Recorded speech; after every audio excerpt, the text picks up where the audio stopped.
Morning everyone, সবাই কেমন আছেন? আশা করি সবাই ভালো আছেন, আমিও ভালো আছি। তো আজকে একটু পাট শাক খেতে ইচ্ছা করছে, সেই জন্য যে কটা পাট শাক হয়েছে আমি সেই কটা পাট শাক তুলছি। তো আর একটা লাউ কেটেছি, ওই লাউটা জানি না ভালো হবে কিনা, কারণ ওর মধ্যে একটু মানে ছেদ আছে। তো দেখা যাক লাউটা কিরকম হয়। আর আমাদের গাঁদা গাছে ফুল এসেছে, এইখানে গাঁদা গাছে ফুল এসেছে বাসন্তী কালারে।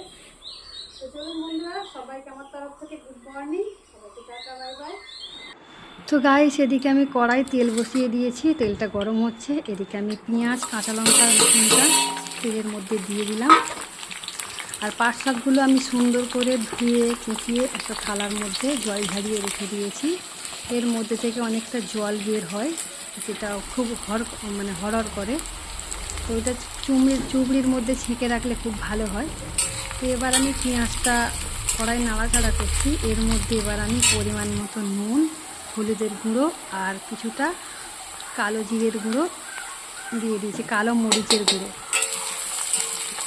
এটাকে দিয়ে সুন্দর করে আমি নাড়াচাড়া করছি।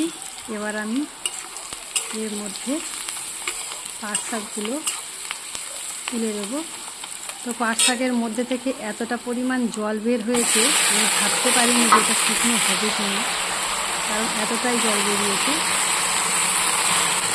প্রথমে ভেবেছিলাম হয়তো শুকনো হবে না, কিন্তু তারপর নাড়াচাড়া করতে করতে জলটা শুকনো হয়ে গেছিলো। আর পাট শাক খেতে তো আমার ভীষণ ভালো লাগে, জানি না আপনাদের কেমন লাগে। তো আমি মানে বেঙ্গল থেকে এই দানা নিয়ে এসেছিলাম, আর বরাবর যখনই হয় তখনই আমি খাওয়ার চেষ্টা করি। এই দেখুন কত জল বেরিয়েছে।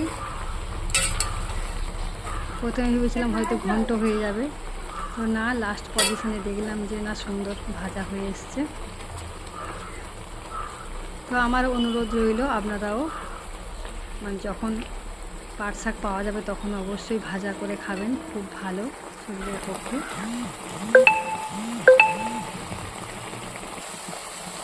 তো জলটা দেখতেই পাচ্ছেন যে শুকনো হয়ে এসছে, আর এটা খুব তাড়াতাড়ি হয়ে যায়, বেশি সময় লাগে না।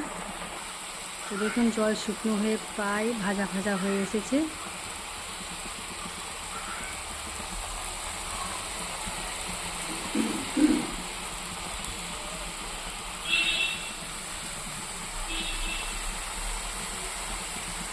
তো একটা থালার মধ্যে আমি ভাজিটা তুলে নিয়েছি, এই দেখুন কত সুন্দর লাগছে। তো চলুন বন্ধুরা, সবাইকে টাটা বাই বাই, আবার দেখা হবে পরবর্তী সময়।